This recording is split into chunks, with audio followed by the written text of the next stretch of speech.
बच्चों, मैं पढ़ा रही थी, बीच में कुछ काम आ गया इसलिए चली गई, वीडियो पूरा नहीं बना पाई। यही उसमें मैंने पद्य पढ़ चुकी थी कि मैं कब कहता हूँ जग मेरी दुर्धर गति के अनुकूल बने, यहाँ से लेकर के नेतृत्व न मेरा छिन जावे, क्यों इसकी हो परवाह मुझे।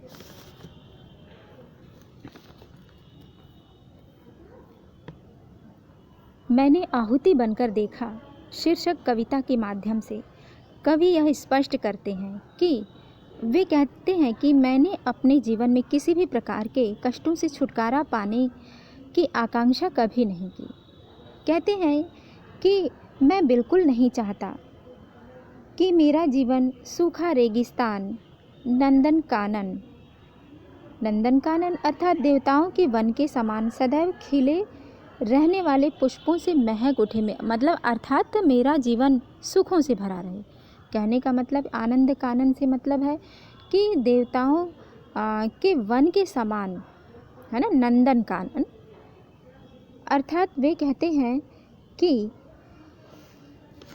मेरा जीवन हमेशा, मेरे जीवन में सुख ही सुख हो, दुख लेश मात्र भी ना हो, है ना, पीड़ा ना हो, मैं ऐसा नहीं चाहता।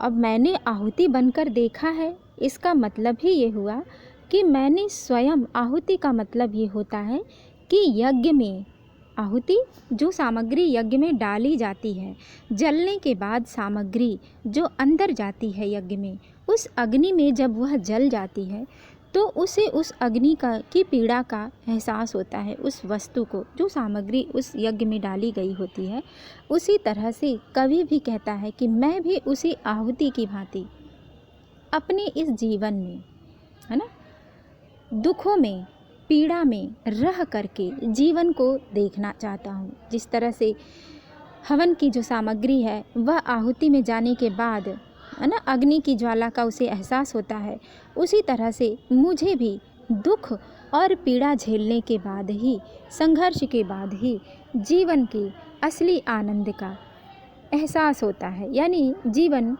की अनुभूति होती है।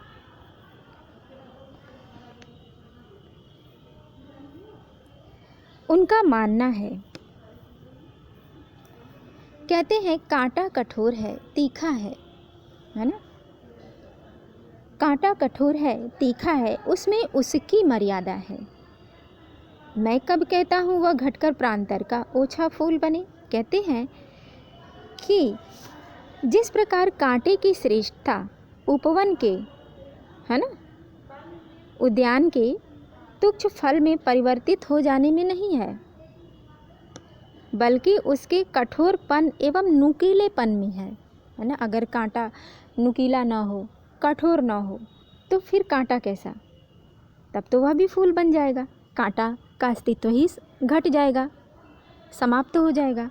इसलिए कवि कहते हैं कि उसी में उसकी मर्यादा है, उस कांटे में रह करके ही उसके जीने की मर्यादा बनी हुई है, वरना वह भी अगर कोमल हो जाएगा, फूल की तरह मुलायम हो जाएगा, तो फिर उस कांटे का अस्तित्व ही समाप्त हो जाएगा। आगे कहते हैं कवि, मैं कब कहता हूँ वह घटकर प्रांतर का ओछा फूल बने।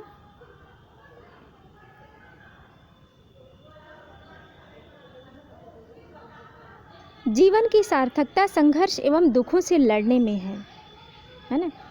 ओछा फूल, ओछा का फूल का मतलब है कि उपवन के तुच्छ फूलों से उद्यान की शोभा, बगीचे की शोभा नहीं बढ़ती। शोभा तो बढ़ती है सुंदर सुंदर फूलों से, है ना।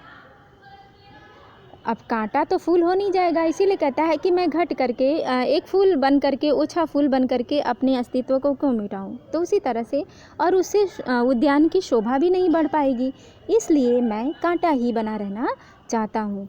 कहते हैं मैं कब कहता हूँ मुझे युद्ध में कहीं न तीखी चोट मिले।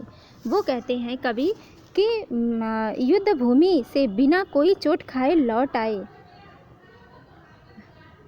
तो वह योद्धा का श्रृंगार नहीं होता। योद्धा तो तब वो कहा जाता है जब युद्ध भूमि में वह लड़ करके, मर करके विजय प्राप्त करता है। विजय करूं, ऊंचा प्रसाद बनूं। युद्ध में कहीं न तीखी चोट मिले, मैं ऐसा नहीं चाहता। मुझे चोट मिले, पीड़ा मिले, तभी तो मैं युद्ध में योद्धा कहलाऊंगा। मैं कब कहता हूँ प्यार करूँ तो मुझे प्राप्ति की ओट मिले।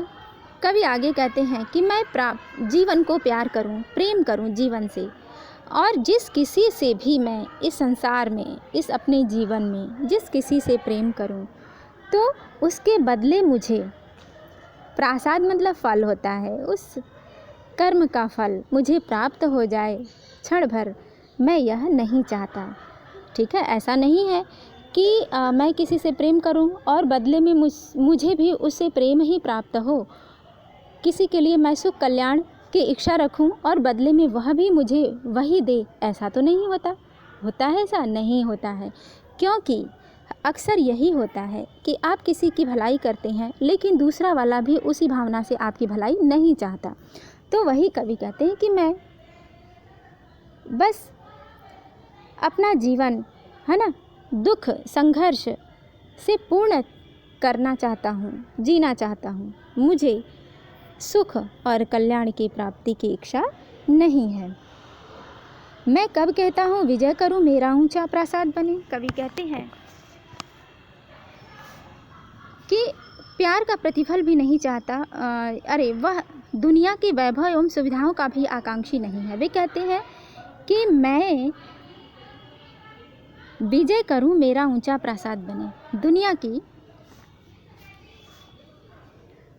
वैभव एवं सुविधाएं, प्रासाद का मतलब भी होता है वैभव और सुविधाएं।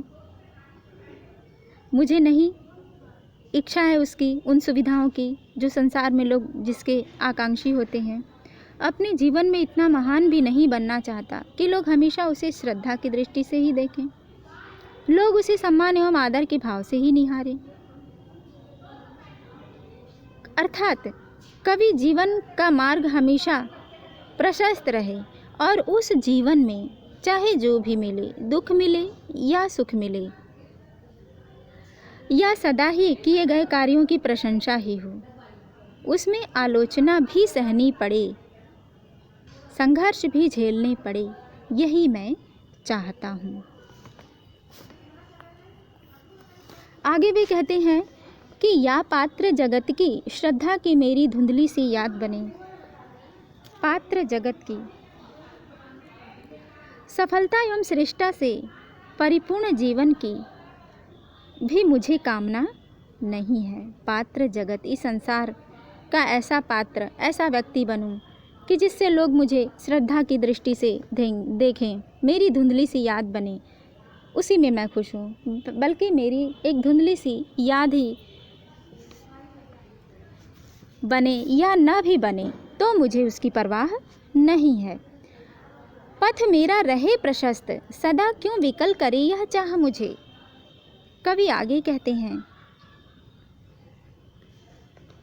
कि सफलता एवं श्रेष्ठता ही मार्ग में आवश्यक नहीं है मेरे लिए, कवि के लिए। कवि कहते हैं कि मेरे लिए इस मार्ग में सफलता और ऊंचाई ही मेरे लिए ज़रूरी नहीं है। मुझे यह आकांक्षा या इच्छा नहीं है कि सबका नेतृत्व करने का शुभ अवसर भी मुझे प्राप्त हो, सदा मुझे प्रशंसा ही मिले और भविष्य मुझसे न छिने, ऐसी चाह मुझे नहीं है। मैं जैसे हूँ, ठीक है, क्यों? क्योंकि मैंने आहुति बनकर के इस जीवन को देखा है। अंत में कवि कहते हैं कि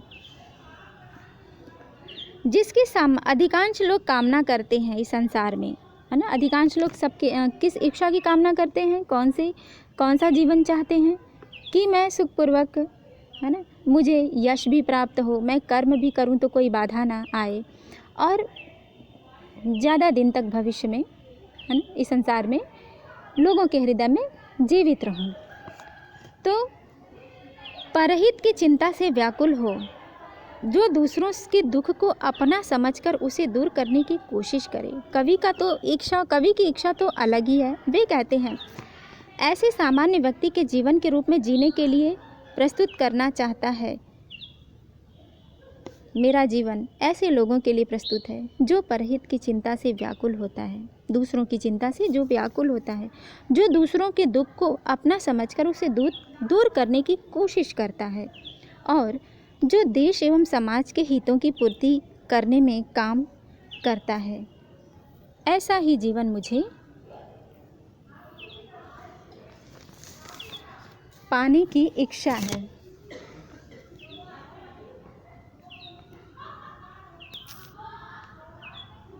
पढ़ा रही है बच्चों का, बच्चे आपको रिस्पॉन्स दे रहे हैं, मेरे बच्चे को रिस्पॉन्स नहीं दे रहे हैं।